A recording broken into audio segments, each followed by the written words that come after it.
আসসালামু আলাইকুম। নাজনীন আহমেদ স্বাগত জানাচ্ছি এনটিভি সন্ধ্যার খবরে। ক্রাউন সিমেন্ট শিরোনাম দেখছিলেন, এবারে পুরো খবর। জাতীয় স্মৃতিসৌধে মহান মুক্তিযুদ্ধের বীর শহীদদের প্রতি শ্রদ্ধা নিবেদন করেছেন নতুন শপথ নেয়া অন্তর্বর্তীকালীন সরকারের প্রধান উপদেষ্টা ডক্টর মোহাম্মদ ইউনূস সহ ১৩ জন উপদেষ্টা। পরে তারা মহান ভাষা শহীদদের প্রতিও শ্রদ্ধা নিবেদন করেন কেন্দ্রীয় শহীদ মিনারে। ফাহাদ মোহাম্মদের রিপোর্ট। অন্তর্বর্তীকালীন সরকারের দায়িত্ব নেবার পরদিন মহান মুক্তিযুদ্ধের শহীদদের প্রতি শ্রদ্ধা জানাতে সাভারের স্মৃতিসৌধে যান অন্তর্বর্তীকালীন সরকারের প্রধান উপদেষ্টা ডক্টর মোহাম্মদ ইউনূস। মুষলধারের বৃষ্টির মধ্যেও প্রধান উপদেষ্টা প্রথমে এককভাবে শ্রদ্ধা নিবেদন করেন মুক্তিযুদ্ধে অবদান রাখা বীর সেনানীদের প্রতি।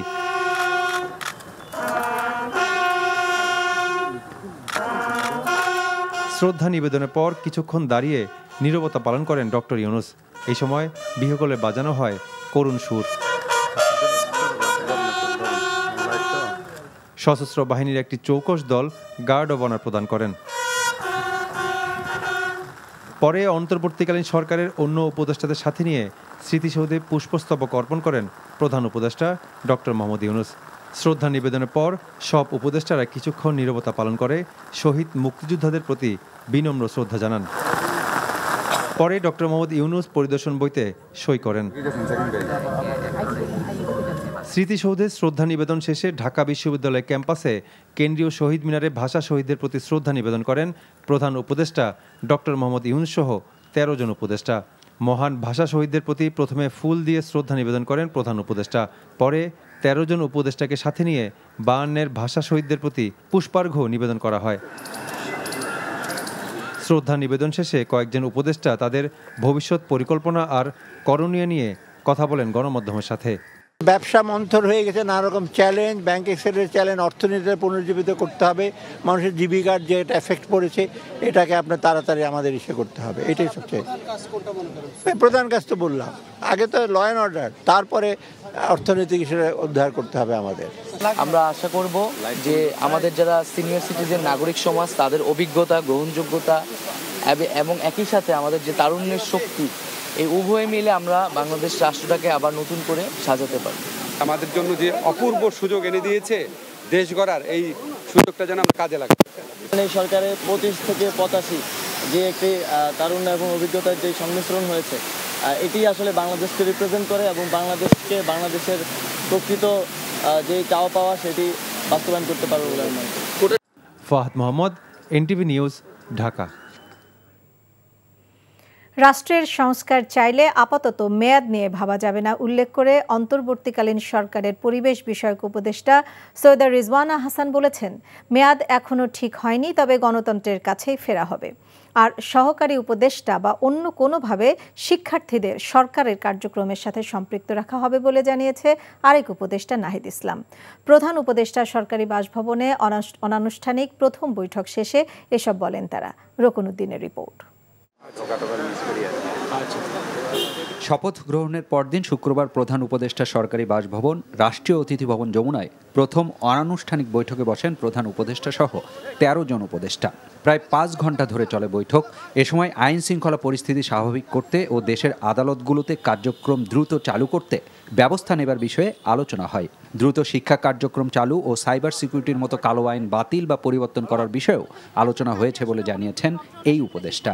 আইন শৃঙ্খলা পরিস্থিতিটা যত দ্রুত সময়ের মধ্যে সম্ভব কিভাবে নিয়ন্ত্রণে আনা যায় সেটা নিয়ে আলাপ আলোচনা চলছে। এটা বুঝতে হবে যে আজকেই সমস্যার সমাধান হবে না, কিন্তু সমস্যার সমাধান যত দ্রুত করা যায় সেই আলাপ আলোচনা হয়েছে। আন্দোলনে গণহত্যার বিচারের ব্যাপারে বলা হয়েছে যে কিভাবে বিচারটা নিশ্চিত করলে এটা স্বচ্ছ হবে এবং এই ঘটনার আর জীবনে কোনোদিন বাংলাদেশে পুনরাবৃত্তি হবে না, সেটার জন্য কোন পথে আমরা যাব, সেই পথগুলো কি, এটা নিয়ে আমরা সকলে চিন্তা করে এটার খুব এটার একটা উত্তর আপনারা সহসাই পেয়ে যাবেন। কিন্তু আমরা ওইটা নিশ্চিত করব যে প্রত্যেকটা গুলির আমরা বিচার চাইব এবং এটা যেন আর না হয়।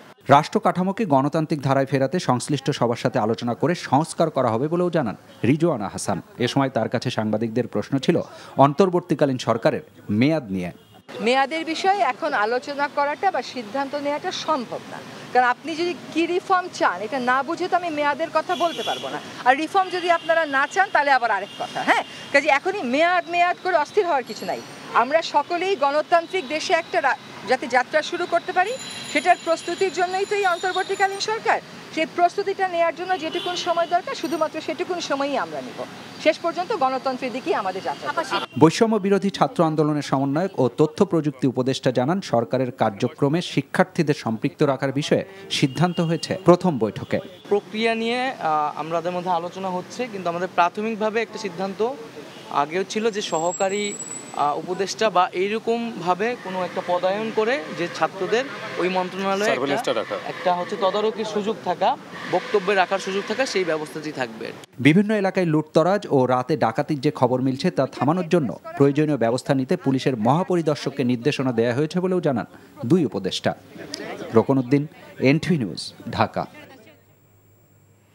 এদিকে শপথ নেবার পরদিন দপ্তর বন্টন হলো অন্তর্বর্তীকালীন সরকারের প্রধান উপদেষ্টা ডক্টর মোহাম্মদ ইউনূস সহ ১৩ জন উপদেষ্টার। প্রধান উপদেষ্টা রয়েছেন ২৭টি মন্ত্রণালয় ও বিভাগের দায়িত্বে। অর্থ ও পরিকল্পনা মন্ত্রণালয়ের দায়িত্ব পেয়েছেন সালেউদ্দিন আহমেদ।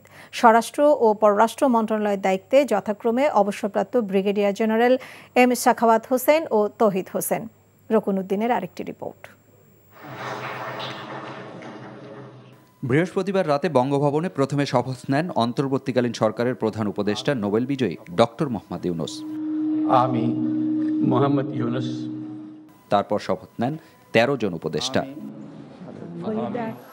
বৃহস্পতিবার শপথ গ্রহণ হলেও তাদের দপ্তর বন্টন করে শুক্রবার দুপুরে মন্ত্রিপরিষদ বিভাগ থেকে প্রজ্ঞাপন জারি করা হয়।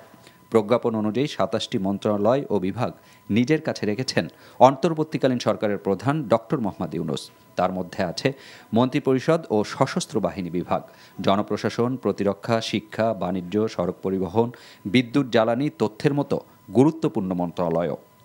১৩ জন উপদেষ্টার মধ্যে ২টি মন্ত্রণালয় অর্থ ও পরিকল্পনার দায়িত্ব পেয়েছেন সাবেক গভর্নর ডক্টর সালেহউদ্দিন আহমেদ। বাকি ১২ জনের সবাই পেয়েছেন একটি করে মন্ত্রণালয়ের দায়িত্ব। ডক্টর আসিফ নজরুল পেয়েছেন আইন, বিচার ও সংসদ বিষয়ক মন্ত্রণালয়, আদিলুর রহমান খান পেয়েছেন শিল্প মন্ত্রণালয়, হাসান আরিফ পেয়েছেন স্থানীয় সরকার, পল্লী উন্নয়ন ও সমবায় মন্ত্রণালয়, তৌহিদ হোসেন পেয়েছেন পররাষ্ট্র মন্ত্রণালয়, সৈয়দ রিজওয়ানা হাসান পেয়েছেন পরিবেশ, বন ও জলবায়ু পরিবর্তন বিষয়ক মন্ত্রণালয়, অবসরপ্রাপ্ত brigadier general M Sakhawat Hossain পেয়েছেন স্বরাষ্ট্র মন্ত্রণালয়, ডক্টর আফম খালিদ হোসেন পেয়েছেন ধর্ম বিষয়ক মন্ত্রণালয়, ফরিদা আক্তার পেয়েছেন মৎস্য ও প্রাণী সম্পদ মন্ত্রণালয়, শারমিন এস মুর্শিদ পেয়েছেন সমাজ কল্যাণ মন্ত্রণালয় এবং নূরজাহান বেগম পেয়েছেন স্বাস্থ্য ও পরিবার কল্যাণ মন্ত্রণালয়।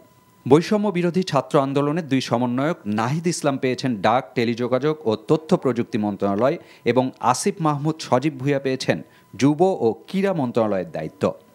বৃহস্পতিবার রাজধানীর বাইরে থাকায় ৩ জন উপদেষ্টা সুপ্রদীপ চাকমা, ফারুকি আজম ও বিধান রঞ্জন রায় শপথ গ্রহণ অনুষ্ঠানে উপস্থিত হতে পারেননি। শপথ নেবার পর তাদের দপ্তর বন্টন করা হবে বলে জানানো হয়েছে মন্ত্রিপরিষদ বিভাগের পক্ষ থেকে। Roknuddin, NTV news, Dhaka. পতিত স্বৈরাচার ও তার দোসররা পরিকল্পিতভাবে বিজয়ী ছাত্র জনতার উপর প্রতিশোধের নীল নকশা নিয়ে মাঠে নেমেছে, এমন অভিযোগ করেছেন বিএনপি মহাসচিব মির্জা ফখরুল ইসলাম আলমগীর। গণমাধ্যমে পাঠানো এক বিবৃতিতে তিনি এমন অভিযোগ করেন। মির্জা ফখরুল বলেন, ঘৃণ্য অপরাধের দায় বিএনপি সহ অন্যদের উপর চাপাতে সামাজিক গণমাধ্যমকে ব্যবহার করা হচ্ছে। এজন্য প্রতিবেশী একটি দেশের কিছু নিউজ চ্যানেল সহ সোশ্যাল মিডিয়ার প্ল্যাটফর্মকে চিহ্নিত মহল ষড়যন্ত্রে কাজে লাগাচ্ছে। বিবৃতিতে বলা হয়, অপকৌশলকারীরা হিন্দু, বৌদ্ধ, খ্রিস্টান সম্প্রদায়ের নাগরিকদের সম্পদ ও ধর্মীয় উপাসনালয়গুলোকে টার্গেট করে সাম্প্রদায়িক দাঙ্গা সৃষ্টির ষড়যন্ত্র করছে। স্বৈরাচারদের ষড়যন্ত্র রুখে দিতে দলমত নির্বিশেষে সবাইকে অন্তর্বর্তীকালীন সরকারের পাশে দাঁড়ানোর আহ্বান জানান মির্জা ফখরুল। বাংলাদেশের অন্তর্বর্তীকালীন সরকারের প্রতি জাতিসংঘের পূর্ণ সমর্থন রয়েছে বলে জানিয়েছেন ঢাকায় সংস্থাটির আবাসিক সমন্বয়কারী গোয়েন লুইস। বিএনপি চেয়ারপারসনের গুলশান কার্যালয়ে দলটির ৩ সদস্যের প্রতিনিধির সাথে বৈঠক শেষে তিনি একথা বলেন। আর সবাই মিলে নতুন বাংলাদেশ গঠনে কাজ করতে চায় বিএনপি। জুনায়েদ আল হাবিবের রিপোর্ট। বাংলাদেশে অন্তর্বর্তীকালীন সরকার গঠনের পর প্রথমবারের মতো বিএনপি প্রতিনিধি দলের সাথে বৈঠকে বসেন ঢাকায় নিযুক্ত জাতিসংঘের আবাসিক সমন্বয়কারী গোয়েন লুইস। বিএনপি মহাসচিবের পাশাপাশি বৈঠকে অংশ নেন দলের স্থায়ী কমিটির সদস্য আমির খসরু মাহমুদ চৌধুরী ও সাংগঠনিক সম্পাদক শামা ওবায়েদ। বৈঠক শেষে জাতিসংঘের আবাসিক সমন্বয়কারী জানান, ডক্টর মোহাম্মদ ইউনূসের নেতৃত্বে বাংলাদেশে যে অন্তর্বর্তীকালীন সরকার গঠিত হয়েছে তার প্রতি তার সংস্থার পূর্ণ সমর্থন রয়েছে। আগামী নির্বাচনের আগ পর্যন্ত বাংলাদেশের উন্নয়নে জাতিসংঘ কী ধরনের ভূমিকা রাখতে পারে সে বিষয়ে বিভিন্ন রাজনৈতিক দল ও সুশীল সমাজের প্রতিনিধিদের সাথে আলোচনা চলছে বলেও জানান তিনি। We are meeting because, as you all know, last night a new transition government was announced under the leadership of Dr. Yunus, and the United Nations has a very important role in supporting this transition government. So we're meeting all of our stakeholders and all of the parties involved and all of the civil society organizations to begin conversations about how the UN can support Bangladesh along the path for looking at a new investigation for what happened, path to reconciliation and advancing on our development priorities in the country, and of course supporting until the new transition government can announce elections in the coming months.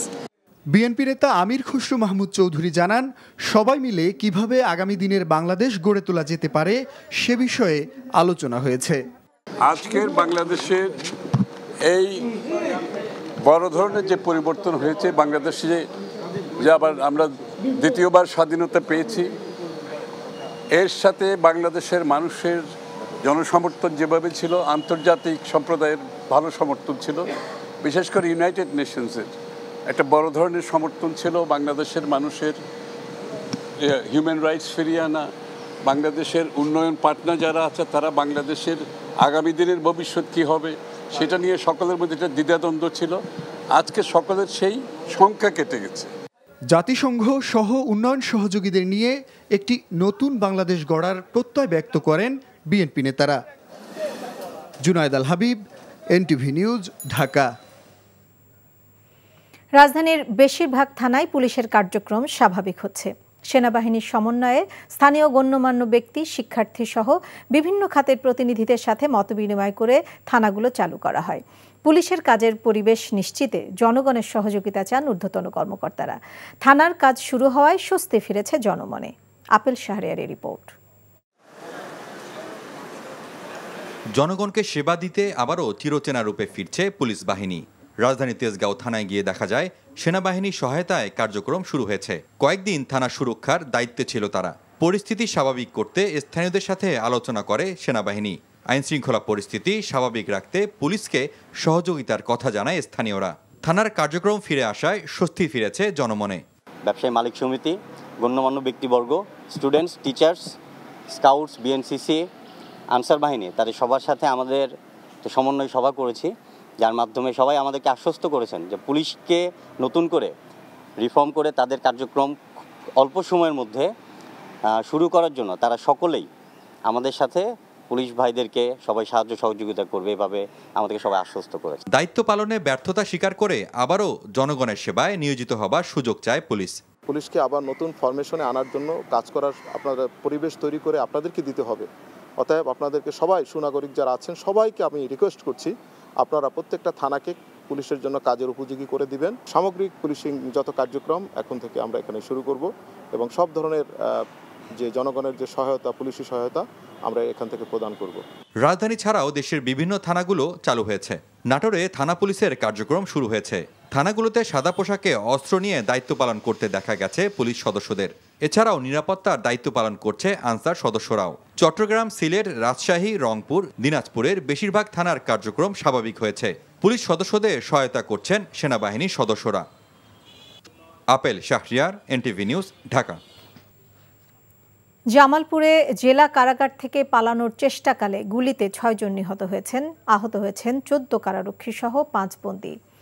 Jail super Abu ফাত্তা জানান, রাজনৈতিক ও বৈষম্য বিরোধী আন্দোলনে গ্রেপ্তারকৃতদের সরকার মুক্তি দিলে অন্য কয়েদিরা মুক্তি দাবি করে গতকাল দুপুরে বিদ্রোহ শুরু করেন। এ সময় আগুন দেওয়া হয় কারাগারের অভ্যন্তরে কয়েকটি স্থানে।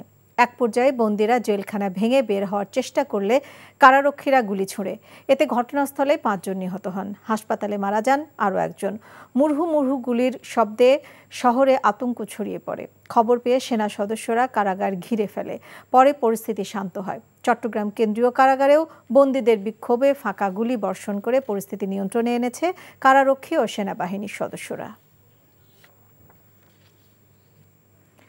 শনিবার থেকে পূর্ণ উদ্যমে চালু হবে শিল্পাঞ্চল সাভার ও আশুলিয়ার 1800 কারখানা। এখনও মাঠে নেই শিল্প পুলিশ কিংবা থানা পুলিশের কোনো ইউনিট। নিরাপত্তার কারণে ভয়ে আতঙ্কে কারখানা বন্ধ রেখেছিলেন তৈরি পোশাক শিল্পের মালিকরা। এবার শিল্পাঞ্চলে নিরাপত্তা দিতে মাঠে নেমেছে সেনাবাহিনী। তৈরি করা হয়েছে নিরাপত্তা সংক্রান্ত টাস্ক ফোর্স। সকালে শিল্প এলাকা পরিদর্শনে গিয়ে এমন তথ্য জানান 9 পদাতিক ডিভিশনের কর্মকর্তা কর্নেল আবু মোহাম্মদ মহিউদ্দিন।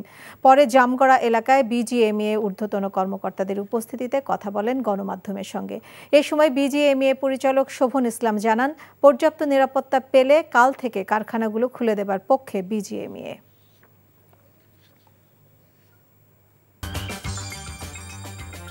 এই ছিল সন্ধ্যার খবরে। এই খবরের ভিডিও সহ আপডেট জানতে ভিজিট করুন এনটিভি অনলাইন www.ntvbt.com। এছাড়াও এনটিভির জনপ্রিয় সব অনুষ্ঠান ও খবরের আপডেট জানতে ভিজিট করুন আমাদের ইউটিউব ও ভেরিফাইড ফেসবুক পেজ। রাত 10:30টায় রাতের খবর দেখার আমন্ত্রণ রইল। সবাইকে ধন্যবাদ।